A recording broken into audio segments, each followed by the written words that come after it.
Good evening. After a two-day manhunt, 2 sleepless nights, law enforcement have apprehended Vance Bolter. That's 48 hours that law enforcement involved in a complex and dangerous manhunt. Tim Walz, I don't know who thought he was a good idea. He was like a second iteration of Tim Kaine, but even worse. He turned out to be a pathological. Picture this. Tim Walz thought he was playing a brilliant game of chess, but Lindi just slammed the board, grabbed the queen, and started juggling pawns like it was a party trick. This isn't politics anymore. It's a roast, a meltdown, and a plot twist straight out of a streaming drama. Walz believed his secrets were sealed tighter than Fort Knox, but guess what? Lindi showed up with the keys, a flashlight, and a bucket of popcorn. Get ready, because things are about to get wild. These are women's decisions to make about their healthcare decisions, and the physicians who know best when they need to do this. I use this line on this, just mind your own business on this. Things worked best when Roe versus Wade was in place. When we do a restoration of Roe, that works best. That doesn't preclude us. He was trafficking in lies and conspiracies. He said that he never supported a national abortion ban. We have in writing a screenshot from his website wherein he supported a national abortion ban. So he was just lying with him. If you're enjoying this, hit that subscribe button. It helps more than you think. Tim Walz was gliding into 2025, confident that his perfectly pressed, picture-perfect Midwestern image was untouchable. He was political comfort food, simple, steady, and safe. Then came Lindi, and she didn't just tap on his polished persona, she tore straight through it with sarcasm sharp enough to cut through steel. Suddenly, that spotless reputation didn't look so spotless anymore. It wasn't a comforting casserole. It was a dish left too long in the fridge, soggy, suspicious, and starting to stink. Who could possibly think it would be a good idea to lie about being in Tiananmen Square when you were in Nebraska? I mean, come on, it's just so beyond the pale. And now he's thinking about running for president. Didn't he get the memo that the American people do not want a second coming of Kamala Harris and Tim Walz? And Kamala is in California considering a run for governor. We do not want any more DEI, woke, any of that. We just don't. We're done with the woke and trans insanity. Walz's whole persona has been one big act, a calm, steady leader assuring everyone that everything's fine while the house burns right behind him. He's the kind of guy who'd smile, pat your shoulder, and say, "Don't worry, I've got this." As your Wi-Fi crashes, the fridge gives out, and a raccoon sets your garage on fire. Smooth confidence on the outside, chaos underneath. That's the illusion Lindi just smashed to pieces. And now, everyone's watching the fallout like it's primetime entertainment. What were they telling your mom, and how soon was it? After the election? Like, a when week was or two. it? When it wasn't at that point, I was just asking questions. Like, it wasn't even. I was like, what happened to the $2.5 billion we raised? Why did we spend it on Beyonce? Why did we spend 2.5? Why did we spend millions of dollars on Oprah? Like, legitimate questions that needed to be answered. But the amount of hate I got for that was just overwhelming.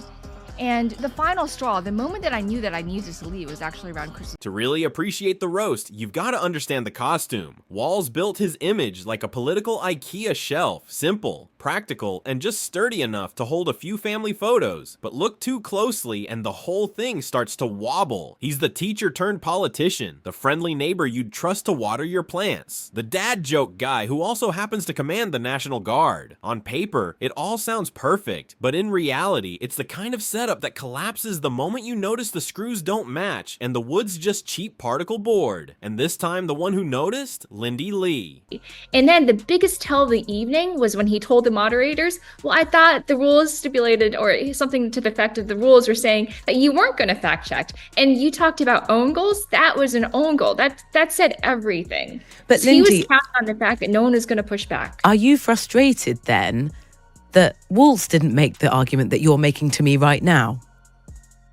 I think he did a really good job tonight. And we had a live focus group. She looked at Walz's record and basically said, "Nice mask. What's underneath it?" And just like that, the receipts started flying. Walz has spent years acting like the calm hand on the wheel, but the car's been swerving like a teenager learning to drive stick. His COVID response? A masterclass in mixed signals. Close it, open it, lock it again, then shrug when everyone's confused. He sold himself as pragmatic, but his idea of strategy looked a lot like flipping a coin and calling it leadership. And crime? That's where the dance got messy. Walz tried to balance police reform and law and order until he slipped right into his own contradictions. While he clung to his talking points, the headlines told another story, one that didn't match his bedtime version of steady leadership. What made Lindy's takedown sting wasn't just the facts, it was the delivery. She poured sarcasm like hot sauce, revealing hypocrisy you can't unsee. Walz claimed the moral high ground while cozying up so close to insiders he could have blended in with the DC decor. He calls himself grassroots, but you'd need a telescope to spot those roots under all that polished establishment shine. Highest rating of the night when he pointed out that Trump completely failed on the border. He didn't deliver on the border wall that he promised. He blew up the border deal that we have border as a campaign issue. So he scored really highly also when he mentioned Matthew 25 and how his faith guides and inspires his empathy for people, a quality that Trump and Vance so abundantly lack. Lindi didn't just poke holes in Walz's story, she turned it into Swiss cheese. She reminded everyone that shining your medals doesn't erase the mess behind them. What makes this sting burn even more isn't just that Walz looks inconsistent, it's that his everyman teacher charm now feels more like a costume than a character. It's like finding out your favorite indie band was actually dreamed up in a boardroom to sell albums at Target. That's Walz, the Target brand candidate. And now that he's stepped into the national spotlight as Harris's VP pick, the light isn't flattering. It's blinding. Every flaw that once hid quietly in Minnesota is suddenly front page news. Lindi Lee's out there waving a neon sign that practically screams, "See this?" If Walz hoped to glide by on his cardigan charm, that dream's officially over. Lindi didn't just present the facts, she made them sting. And in politics, nothing lingers longer than a sting that sticks. His team now faces an impossible choice. Ignore it or respond. Both paths, disasters waiting to happen. Because ignoring Lindi is like ignoring a fire alarm. You can pretend it's quiet, but everyone else is already heading for the exits. It doesn't increase us from making sure that once that child's born, like in Minnesota, they get meals, they get early childhood education, they get health care. So the hiding behind we're going to do all these other things when you're not proposing them in your budget. Kamala Harris is proposing them. She's proposing all those things to make life. Responding is even riskier because stepping into Lindy's arena is like walking straight into a storm of sarcasm while already bleeding. But here's the twist. It's not just about Walz anymore. It's about an entire political machine built on image control. And Walz just happens to be the latest face caught mid-costume change. Lindi Lee's the commentator, gleefully pointing out that the Emperor's new clothes don't fit, and that's exactly why her jab hits harder than any standard critique. One viral roast can open the floodgates, and suddenly journalists, rivals, and online sleuths are digging through Walz's record like it's a scandal-filled mystery novel. Once someone says, "Wait, there's a crack," everyone wants to see how deep it goes. Exposure doesn't end with one post, it spreads. Now Walz is trying to play the calm co-pilot in Harris's campaign, while the internet jokes that his steady hand looks more like it's shaking a martini during an earthquake. Lindi lit the match, and now everyone's waiting to see how big the blaze gets. And the cherry on top, the political spin doctors are scrambling like chefs who forgot to preheat the oven. And honestly, it's a spectacle worth watching. Feedback. I want to take you back to the very first answer that he gave. Let's just remind ourselves, he sort of stumbled through. Right now the crisis in the Middle East is, front and center of the global news agenda. And we would expect maybe that someone who was running to be the vice president would have more confidence. Let's remind ourselves of what happened. October 7th, Hamas terrorists massacred over 1,400 Israelis and took prisoners. Israel's ability to be able to defend itself is absolutely fundamental. Getting its hostages back, fundamental, and ending the humanitarian crisis in Gaza. Walz's team now has to choose. Double down on that cozy cardigan charm or act like nothing's happening. Spoiler alert, neither option works. When Lindi Lee roasts you, it's not a debate. It's a full-blown barbecue, and the smoke sticks around long after the fire's out. The first line of defense, it's out of context. Because, let's be honest, everything is these days. Walz could trip over a garden hose, and someone would still call it an inspiring leap. But once people start noticing a pattern, no number of actually statements can patch it back together. The media didn't waste time picking sides. Some outlets still treat Walz like the lovable Midwestern uncle who brings hot dish to the potluck, brushing off Lindy's takedown as just another spicy online post. But others smell blood in the water, and nothing pulls in clicks faster than political blood. Suddenly, every little contradiction from Walz's past becomes headline gold. What once sat quietly in state-level archives is now front-page drama, complete with music worthy of a true crime documentary. What do you think happened when he gave that answer, Lindy? Well, as I mentioned before, J.D. Vance went to Yale Law School. He is seasoned, and I said this in the previous interview. This is what he does. He's slick and he's sharp, but Walz is a fundamentally good guy. And our focus group of battleground voters, mind you, understand that. They perceive that this is a down-to-earth guy, salt-to-the-earth guy who wants the best for the American people versus Vance, who is backed by Peter Thiel and was a venture capitalist and is working for his billionaire crony. Walz isn't built for this kind of spotlight. It's a whole new battlefield.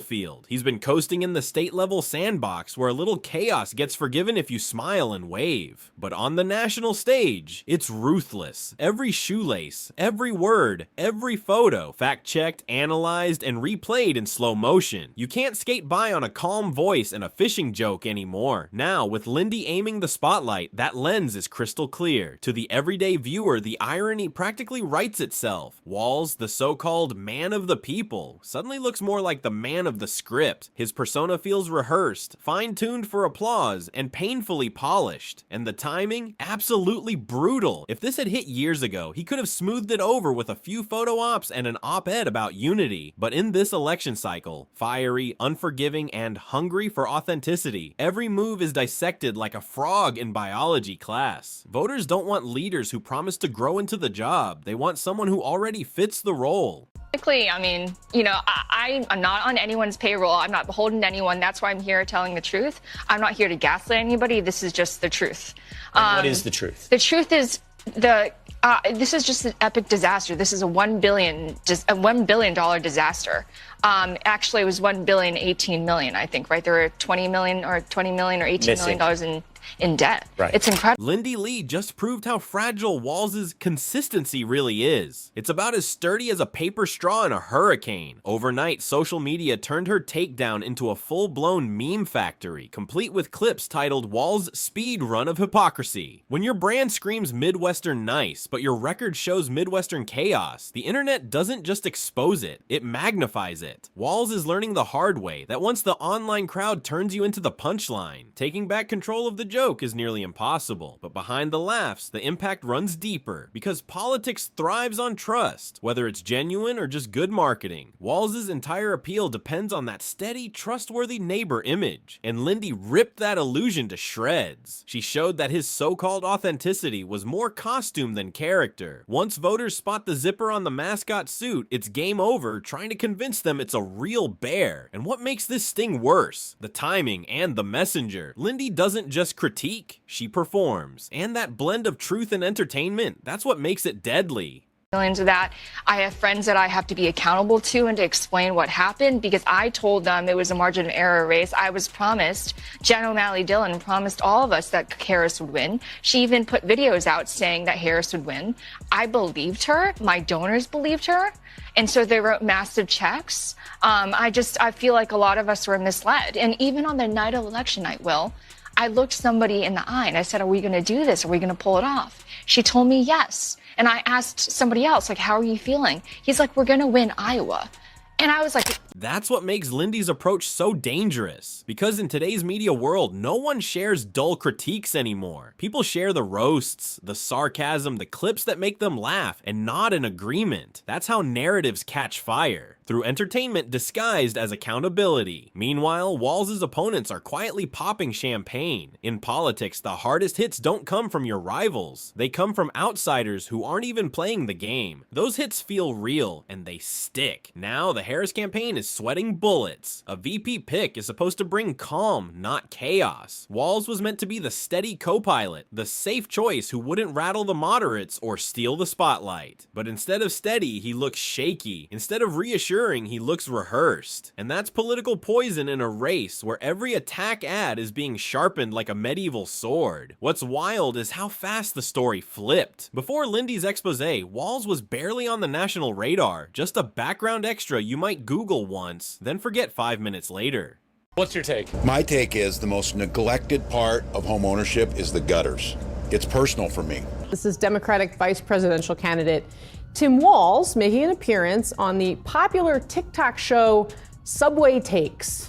Had problems with gutters before. You get your basement wet, you get ice dams, cause a lot of problems. How often do you like looking at gutters? I look quite often, surprisingly, because Like I kind you're of judge it. inspecting. You know, I try not to be judgmental on people, but when I see a well-tended gutter, it says a lot about something. Now he's front page news, but not for his policies, for his contradictions. It's the political version of being remembered not for your big movie role, but for tripping on the red carpet. Unforgettable, but for all the wrong reasons. And the more Walz tries to brush it off, the worse it gets. Shrugging looks like admitting guilt, smiling through it looks fake, and addressing it just keeps the story alive. It's a no-win scenario. Walz built his brand on being the authentic, steady leader, but Lindi pulled back the curtain and revealed how manufactured that image really is. It's like discovering that your favorite organic label was slapped on the same factory-made product as the bargain bin stuff. Once people see the truth, they can't unsee it. And the most poetic part, Walz's downfall didn't come from scandal or corruption. It came from exposure. His brand is collapsing under the weight of its own contradictions, unraveling in slow motion, a death by 1,000 sarcastic cuts, each one spreading across social media until his image finally falls apart.